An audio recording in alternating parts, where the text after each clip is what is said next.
ರಾಣಿ ಇವತ್ತಿನ ಸಂಚಿಕೆಯಲ್ಲಿ ಏನಾಗುತ್ತೆ ಅಂತ ನೋಡ್ಕೊಂಡು ಬರೋಣ. ಇಲ್ಲಿ ಪೊಲೀಸು ಸತ್ಯನ ಮನೆಗೆ ಬರ್ತಾರೆ. ಈ ಪೊಲೀಸ್ ಬಂದ ತಕ್ಷಣನೇ ಸತ್ಯ ಇದ್ದವನು ಸರ್ ಏನಾಯಿತು, ನಮ್ಮ ಕಾವೇರಿ ಎಲ್ಲಿದ್ದಾಳೆ ಏನು ಅಂತ ಗೊತ್ತಾಯ್ತಾ ಅಂತ ಕೇಳ್ತಾರೆ. ತುಂಬ ಗಾಬರಿಲೇ ಕೇಳ್ತಿರ್ತಾನೆ. ಆದರೆ ಪೊಲೀಸ್ ಬಂದು ಇಲ್ಲ ನಾವೆಲ್ಲ ರೀತಿ ಎನ್ಕ್ವೈರಿ ಮಾಡ್ತಾ ಇದ್ದೀವಿ, ಆದರೆ ಕಾವೇರಿ ಬಗ್ಗೆ ನಮಗೆ ಏನೂ ಮಾಹಿತಿನೇ ಬರ್ತಿಲ್ಲ. ಅದು ಅಲ್ಲದೆ ನೀವು ಅನುಮಾನ ಪಟ್ಟವ್ರನ್ನೆಲ್ಲ ನಾವು ವಿಚಾರಿಸಿದ್ವು, ಆದರೆ ಅವ್ರು ಯಾರೂ ಕಾವೇರಿನ ಕಿಡ್ನ್ಯಾಪ್ ಮಾಡಿಲ್ಲ ಅಂತ ಗೊತ್ತಾಗಿದೆ ಅಂತ ಹೇಳ್ತಾರೆ. ಆದರೆ ಸತ್ಯ ಮಾತ್ರ ಭಯದಲ್ಲೇ ಕೇಳ್ತಿರ್ತಾನೆ. ಹಾಗಾದರೆ ನಮ್ಮ ಕಾವೇರಿ ಎಲ್ಲಿ ಹೋದ್ಲು ಸರ್ ಅಂತ ಕೇಳುವಾಗ, ನನಗೆ ಯಾಕೋ ಅನುಮಾನ ಬರ್ತಿದೆ, ಈ ಕೇಸು ನಿಮ್ಮ ಮೇಲೆ ತಿರುಗ್ಬೋದು, ಯಾಕಂದರೆ ನನಗೆ ಡೌಟ್ ಬರ್ತಿರೋದು ನಿಮ್ಮ ಮೇಲೆ ಅಂತ ಹೇಳ್ತಾರೆ. ಅಂದರೆ ಸತ್ಯನೇ ಕಾವೇರಿನ ಕಿಡ್ನ್ಯಾಪ್ ಮಾಡಿರ್ಬೋದು, ಸತ್ಯನೇ ಕಾವೇರಿನ ಎಲ್ಲೋ ಮುಚ್ಚಿಟ್ಟಿದ್ದಾನೆ ಅಂತ ಪೊಲೀಸರು ಹೇಳ್ತಾರೆ.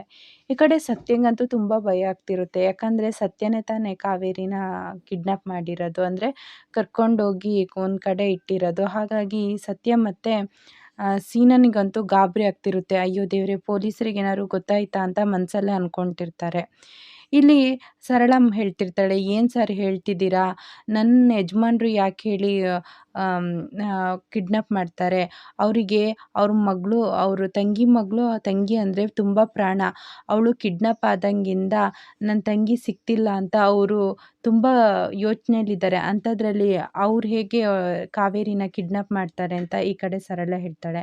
ಆದರೆ ಪೊಲೀಸರಿದ್ದವನು ನಾವು ಅನುಮಾನ ಪಟ್ಟಿದ್ದಷ್ಟೇ, ಅವ್ರನ್ನೇನು ಅಪರಾಧಿ ಅಂತ ಹೇಳ್ತಿಲ್ಲ, ಆದರೆ ಈ ಕೇಸು ಯಾವುದೇ ಕೊನೆಯದಾಗಿ ನಿಮ್ಮ ಮೇಲೆ ತಿರುಗ್ಬೋದು ಅಂತ ಸತ್ಯಂಗೆ ಹೇಳ್ತಾರೆ.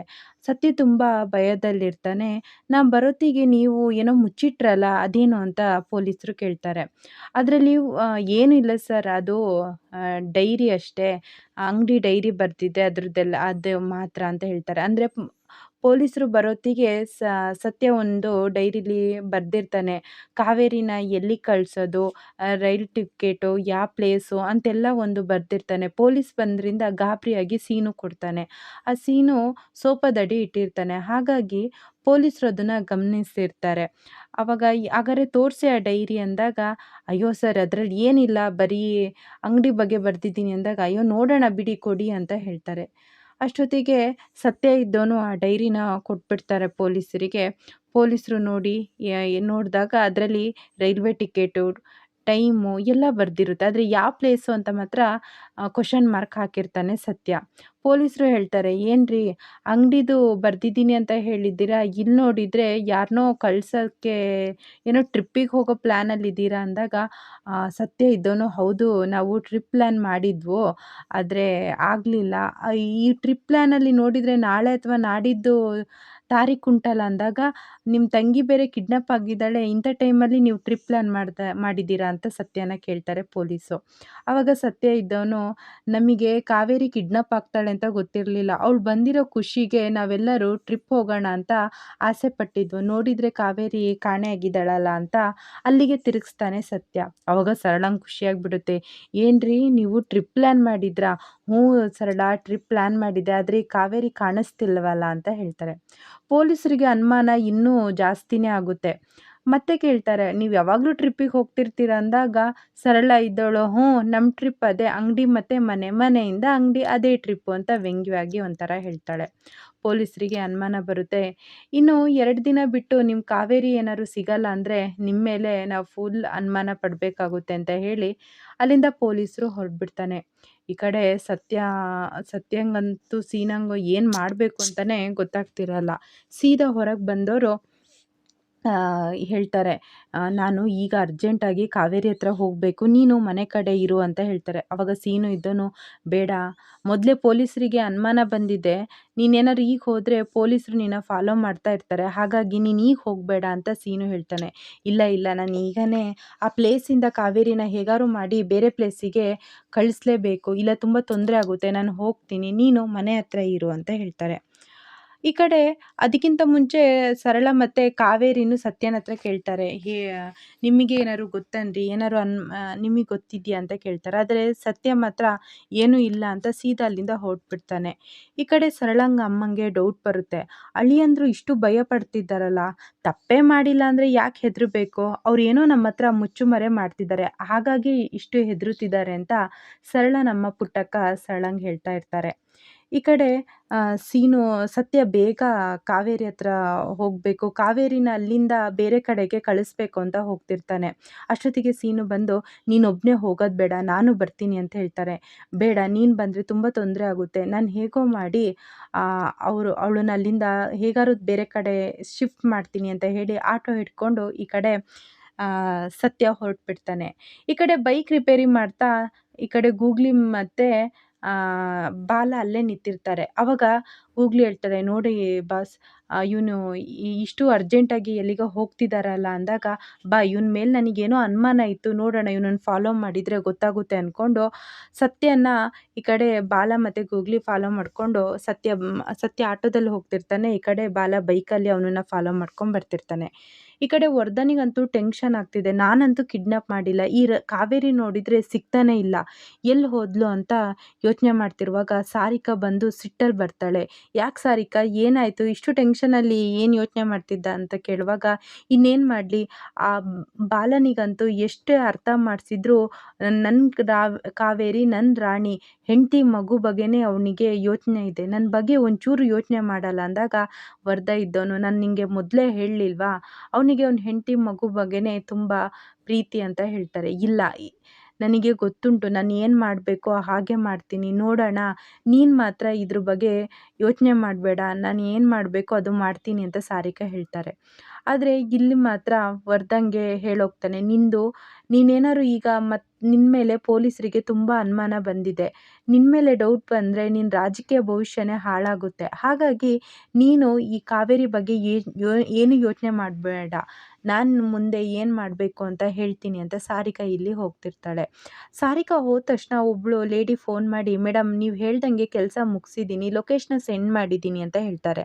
ಆದರೆ ಲೊಕೇಶನ್ ಏನಂದರೆ ಕಾವೇರಿ ಎಲ್ಲಿದ್ದಾಳೆ ಅನ್ನೋ ಪ್ಲೇಸು ಈ ಕಡೆ ಸಾರಿಕಾಂಗೆ ಗೊತ್ತಾಗ್ಬಿಟ್ಟಿದೆ. ಆವಾಗ ಸಾರಿಕಾ ಸರಿ, ತುಂಬ ಒಳ್ಳೆಯದಾಯಿತು ಅಂತ ಹೇಳಿ ಫೋನ್ ಕಟ್ ಮಾಡಿ ತಕ್ಷಣ ಪೊಲೀಸರಿಗೆ ಫೋನ್ ಮಾಡ್ತಾಳೆ. ಪೊಲೀಸಿಗೆ ಫೋನ್ ಮಾಡಿ, ನಿಮಗೆ ಕಾವೇರಿ ಎಲ್ಲಿದ್ದಾಳೆ ಅಂತ ಹೇಳಬೇಕಲ್ಲ, ನೋಡಿ ಲೊಕೇಶನ್ ಕಳಿಸಿದ್ದೀನಿ, ಅಲ್ಲಿ ಕಾವೇರಿ ಇದ್ದಾಳೆ ಅಂತ ಈ ಕಡೆ ಸಾರಿಕಾ ಪೊಲೀಸಿಗೆ ಫೋನ್ ಮಾಡಿ ಹೇಳ್ತಾಳೆ. ಈ ಕಡೆ ಫಾಲೋ ಮಾಡ್ಕೊಂಬರ್ತಿರೋ ಸತ್ಯನ ಬಾಲ ಫಾಲೋ ಮಾಡ್ಕೊಂಬರ್ತಿರ್ತಾನೆ. ಆಟೋದಲ್ಲಿ ಬರೋತ್ತಿಗೆ ಅರ್ಧದಲ್ಲೇ ಆಟೋದವನ ಹತ್ರ ನಿಲ್ಲಿಸ್ತಾನೆ. ಇಲ್ಲೇ ಸಾಕಪ್ಪ, ಇಲ್ಲೇ ನಿಲ್ಲಿಸು ಅಂದಾಗ ಆಟೋದವನು, ಸರ್ ಇಲ್ಲೆಲ್ಲಿಗೆ, ನೀವು ಕರೆಕ್ಟಾಗಿ ಲೊಕೇಶನ್ ಹೇಳಿ, ನಾನು ಅಲ್ಲಿಗೆ ಕರ್ಕೊಂಡು ಹೋಗ್ತೀನಿ ಅಂದಾಗ, ಬೇಡ ಬೇಡ ಇಲ್ಲಿಗೆ ಸಾಕು ಅಂತ ಅವನಿಗೆ ದುಡ್ಡು ಕೊಟ್ಟು ಸೀದಾ ಅಂದರೆ ಅಡಿಕೆ ತೋಟ ಇರುತ್ತಲ್ಲ ಅದ್ರೊಳಗೆ ಸತ್ಯ ಹೋಗ್ತಾ ಇರ್ತಾನೆ. ಈ ಕಡೆ ಬಾಲ ಮತ್ತು ಗೂಗ್ಲಿ ಬಂದವನು, ಗೂಗ್ಲಿ ಹೇಳ್ತಾನೆ, ನೋಡಿ ಬಾಸು, ಇಲ್ಲೇ ಆಟೋ ನಿಲ್ಲಿಸಿ ಅವನು ನಡ್ಕೊಂಡು ಇದ್ರೊಳಗೆ ಹೋಗ್ತಿದ್ದಾನಲ್ಲ ಅಂತ ಅಂದಾಗ, ಬಾಲ ಇದ್ದವನು, ನೀನು ಇಲ್ಲೇ ಇರು, ನಾನು ಇವನನ್ನ ಫಾಲೋ ಮಾಡಿಕೊಂಡು ಏನು ನಡೀತಿದೆ ಅಂತ ನೋಡ್ಕೊಂಬರ್ತೀನಿ ಅಂತ ಬಾಲ ಸತ್ಯನ ಫಾಲೋ ಮಾಡಿಕೊಂಡು ಬರ್ತಿರ್ತಾನೆ. ಈ ಕಡೆ ಗಾಬರಿಯಾಗಿ ಸತ್ಯ ಬಂದು ಕಾವೇರಿ ಹತ್ರ ಹೇಳ್ತಾರೆ, ಕಾವೇರಿ ನಾವೀಗ ಇಲ್ಲಿರೋದು ಬೇಡ, ಇಲ್ಲಿಂದ ಸೀದಾ ಬೇಗ ಬೇರೆ ಕಡೆ ಹೋಗಬೇಕು ಅಂತ ಹೇಳ್ತಾರೆ. ಕಾವೇರಿ ಇದ್ದವಳು, ಅಣ್ಣ ಏನು ಹೇಳ್ತಿದ್ಯಾ, ಏನು ನಡೀತಿದೆ ಅಂದಾಗ, ಪೊಲೀಸರಿಗೆ ಯಾಕೋ ಅನುಮಾನ ಬಂದಿದೆ ಕಾವೇರಿ ಅಂತ ಹೇಳ್ತಾರೆ. ಕಾವೇರಿ ಇದ್ದವಳು, ಅಣ್ಣ ನಾನು ನಿನಗೆ ಮೊದಲೇ ಹೇಳಿದೆ, ಇದೆಲ್ಲ ಬೇಡ, ಇದೆಲ್ಲ ಸರಿಯಾಗಲ್ಲ, ಯಾವತ್ತಿದ್ರೂ ನಾವು ಸಿಕ್ಕಾಕೊಂತಿರ್ತೀವಿ, ಇಲ್ಲಿಂದ ಮತ್ತು ಯಾವ ಕಡೆ ಹೋಗೋದು, ಹೀಗೆ ತಪ್ಪಿಸ್ಕೊಂಡು ಎಷ್ಟು ದಿನ ಓಡಾಡಕ್ಕೆ ಹೋಗುತ್ತೆ, ಇದೆಲ್ಲ ಮಾಡೋದು ಬೇಡ ಅಂತ ನಿನಗೆ ಎಷ್ಟು ಸಲ ಹೇಳಿದೆ ಅಂತ ಕಾವೇರಿ ಹೇಳ್ತಿರ್ತಾಳೆ. ಆವಾಗ ಸತ್ಯ ಇದ್ದವನು, ಇಲ್ಲ ಆ ಥರ ಏನೂ ಆಗಲ್ಲ, ನಿನ್ನನ್ನು ಫಸ್ಟು ಇಲ್ಲಿಂದ ಶಿಫ್ಟ್ ಮಾಡಬೇಕು, ನಾವು ಮೊದಲು ಇಲ್ಲಿಂದ ಹೊರಡಬೇಕು ಅನ್ನೋ ಅಷ್ಟೊತ್ತಿಗೆ ಬಾಲ ಕ್ಲಾಪ್ಸ್ ಹೊಡಿತಾ ಬರ್ತಾ ಇರ್ತಾನೆ. ಅಬ್ಬಾ ಅಣ್ಣ ತಂಗಿ ಎಷ್ಟು ನಾಟಕ ಮಾಡ್ತೀರಾ, ಯಾವಾಗಲೂ ಸತ್ಯ ಸತ್ಯ ಅಂದವನು ಸತ್ಯನೇ ಈ ಸಲ ಸುಳ್ಳು ಹೇಳಿದ್ದಾನೆ ಅಂದಾಗ ಕಾವೇರಿಗೆ ಸಿಟ್ಟು ಬರುತ್ತೆ. ಏನು ಮಾತಾಡ್ತಿದ್ಯಾ, ನನ್ನ ಅಣ್ಣನ ಬಗ್ಗೆ ಯಾಕೆ ಈ ಥರ ಹೇಳ್ತಿದ್ಯಾ ಅಂದಾಗ ಬಾಲಂಗೆ ಹೇಳ್ತಾನೆ, ಏನು ಕಾವೇರಿ, ನೀನು ಕಿಡ್ನಾಪ್ ಮಾಡಿದೀಯ ಅಂತ ಸತ್ಯ ಕಂಪ್ಲೇಂಟ್ ಕೊಡೋದೇನು, ಕಾಣಿಸ್ತಿಲ್ಲ ನನ್ನ ತಂಗಿ ಅಂತ ಅಳೋದೇನು, ಅದೂ ಅಲ್ಲದೆ ಕಂಪ್ಲೇಂಟ್ನ ನನ್ನ ಮೇಲೆ ಕೊಟ್ಟಿದ್ದಾನೆ, ಇವನಿಗೆಷ್ಟು ಧೈರ್ಯ ಇರ್ಬೋದು, ನಾನು ನಿನ್ನನ್ನು ಕಿಡ್ನಾಪೇ ಮಾಡಿಲ್ಲ, ನಾನು ಕಿಡ್ನಾಪ್ ಮಾಡಿದ್ದೀನಿ ಅಂತ ಕಂಪ್ಲೇಂಟ್ ಕೊಟ್ಟಿದ್ದಾನೆ, ಅದೆಲ್ಲ ಮಾಡಿದಲ್ದೆ ಇವನೇ ನಿನ್ನನ್ನು ಕರ್ಕೊಂಡು ಬಂದು ಇಲ್ಲಿ ಇಟ್ಟಿದ್ದಾನೆ. ಅಣ್ಣ ತಂಗಿ ಎಂಥ ನಾಟಕ ಮಾಡಿದ್ದೀರಾ ಅಂದಾಗ ಸತ್ಯನಿಗೆ ಸಿಟ್ಟು ಬರುತ್ತೆ. ನೋಡು ಬಾಲ, ನಾನು ನಿನಗೆ ಎಲ್ಲ ವಿಷಯ ಹೇಳಬೇಕು ಅನ್ನೋ ಅವಶ್ಯಕತೆ ನನಗಿಲ್ಲ. ಆ ಟೈಮು ಈಗಿಲ್ಲ. ನೀನು ಸುಮ್ಮನೆ ಇಲ್ಲಿಂದ ಹೋಗ್ಬಿಡು ಅಂತ ಹೇಳ್ತಾರೆ. ಏನು ಮಾತಾಡ್ತಿದ್ದೀಯ ಅಂದಾಗ, ನೋಡು ನಿನ್ನನ್ನು ನಂಬಿ ನನ್ನ ತಂಗಿ ಇಷ್ಟು ವರ್ಷ ವನವಾಸ ಪಟ್ಟಿದ್ದಾಳೆ, ಸಾಕು ಅಷ್ಟೇ. ನನ್ನ ತಂಗಿ ಮತ್ತು ನನ್ನ ತಂಗಿ ಮಗಳು ಚೆನ್ನಾಗಿರಬೇಕು ಅಂತಾರೆ. ಆವಾಗ ಬಾಲ ಇದ್ದವನು, ಏನು ಮಾತಾಡ್ತಿದ್ದೀಯ ಸತ್ಯ, ನೀನು ಈ ಥರ ಮಾಡಿದರೆ ಪೊಲೀಸರು ಸುಮ್ಮನೆ ಬಿಡ್ತಾರಾ ಹೇಳು ಅಂದಾಗ, ಏನಾದರೂ ಪರವಾಗಿಲ್ಲ, ನನ್ನ ತಂಗಿ ಇಷ್ಟು ವರ್ಷ ಜೈಲು ಶಿಕ್ಷೆ ಅನುಭವಿಸಿದ್ದಾಳೆ, ಸಾಕು. ಅದು ಅಲ್ಲದೆ ನನ್ನ ಮಗಳು ಇಷ್ಟು ವರ್ಷ, ನನ್ನ ತಂಗಿ ಮಗಳೂ ಅಷ್ಟೇ, ನನ್ನ ತಂಗಿಯಿಂದ ದೂರ ಇರೋದು ಸಾಕು. ಅವರಿಬ್ಬರನ್ನ ಹೇಗಾರು ಮಾಡಿ ಈ ದೇಶನೇ ಬಿಟ್ಟು ಬೇರೆ ದೇಶಕ್ಕೆ ಕಳಿಸ್ತೀನಿ ಅಂತ ಹೇಳ್ತಾರೆ. ಆವಾಗ ಬಾಲಂಗೆ ತುಂಬ ಶಾಕ್ ಆಗಿಬಿಡುತ್ತೆ. ಆ ಥರ ಮಾಡಬೇಡ ಅಂದಾಗ, ನಿನಗೆ ಈ ಥರ ಮಾಡೋಕ್ಕೂ ತಕ್ಷಣ ಆಗಲ್ಲ, ಪೊಲೀಸರು ಸುಮ್ಮನೆ ಇರಲ್ಲ. ಅದೂ ಅಲ್ಲದೆ ನೀನೊಬ್ಬನೇ ಈ ಕೆಲಸ ಮಾಡೋಕ್ಕೂ ಸಾಧ್ಯ ಇಲ್ಲ ಅಂದಾಗ, ನಾನು ನಿನಗೆ ಸಹಾಯ ಮಾಡ್ತೀನಿ. ನೀವಿಬ್ಬರು ನನ್ನನ್ನು ನಂಬ್ತಿಲ್ಲ, ನನಗೆ ಅರ್ಥ ಆಗುತ್ತೆ. ಯಾಕಂದರೆ ನಾನು ಅಷ್ಟು ನಿಮಗೆ ನನ್ನ ನಂಬದಿಲ್ಲ ರೀತಿಲಿ ನಾನು ಮಾಡ್ಕೊಂಡಿದ್ದೀನಿ. ಆದರೆ ನಾನು ಮಾಡಿರೋ ತಪ್ಪಿಗೆ ಈಗ ನಾನು ಪಶ್ಚಾತ್ತಾಪ ಪಡ್ತಿದ್ದೀನಿ. ಅದಕ್ಕೆ ಒಂದು ಅವಕಾಶ ಸಿಕ್ಕಿದೆ ಅಂತ ಅಂದ್ಕೊಂಡಿದ್ದೀನಿ. ಹಾಗಾಗಿ ನಾನು ನಿಮಗೆ ಸಹಾಯ ಮಾಡ್ತೀನಿ. ನನ್ನ ಸಹಾಯ ನೀನು ತಗೊಂಡ್ರೆ ಹೇಗಾರು ಮಾಡಿ ನೀನು ಹೇಳ್ದಂಗೆ ಕಾವೇರಿ ಮತ್ತು ರಾಣಿನ ಈ ದೇಶ ಬಿಟ್ಟು ನಾವು ಕಳಿಸ್ಬೋದು. ಇಲ್ಲ ನೀನು ಒಬ್ಬನೇ ಮಾಡ್ತೀಯ ಅಂತ ಅಂದ್ಕೊಂಡ್ರೆ ಪೊಲೀಸರು ಬರ್ತಾರೆ, ಪೊಲೀಸರು ನಿನ್ನ ಹಿಂದೆ ಇದ್ದಾರೆ ಅಂತ ಹೇಳ್ತಾರೆ.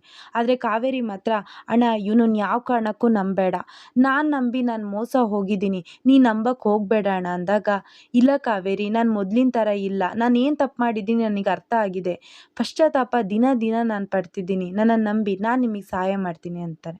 ಕೊನೆಗೂ ಸತ್ಯ, ಸರಿ ಆಯಿತು, ನಾನು ನಿನ್ನನ್ನು ನಂಬ್ತೀನಿ ಅಂದಾಗ, ಏನೇನು ಮಾಡಬೇಕು, ಕಾವೇರಿನ ಎಲ್ಲಿ ಕಳಿಸ್ಬೇಕು, ಎಷ್ಟೊತ್ತಿಗೆ ಟ್ರೈನ್ ಟಿಕೆಟ್ ಎಲ್ಲ ವಿಚಾರ ಹೇಳ್ತಾರೆ. ಆದರೆ ಬಾಲ ಒಂಚೂರು ಚೇಂಜ್ ಮಾಡ್ತಾನೆ, ಆ ಥರ ಬೇಡ, ಹಿಂಗೆ ಮಾಡೋಣ ಅಂತ.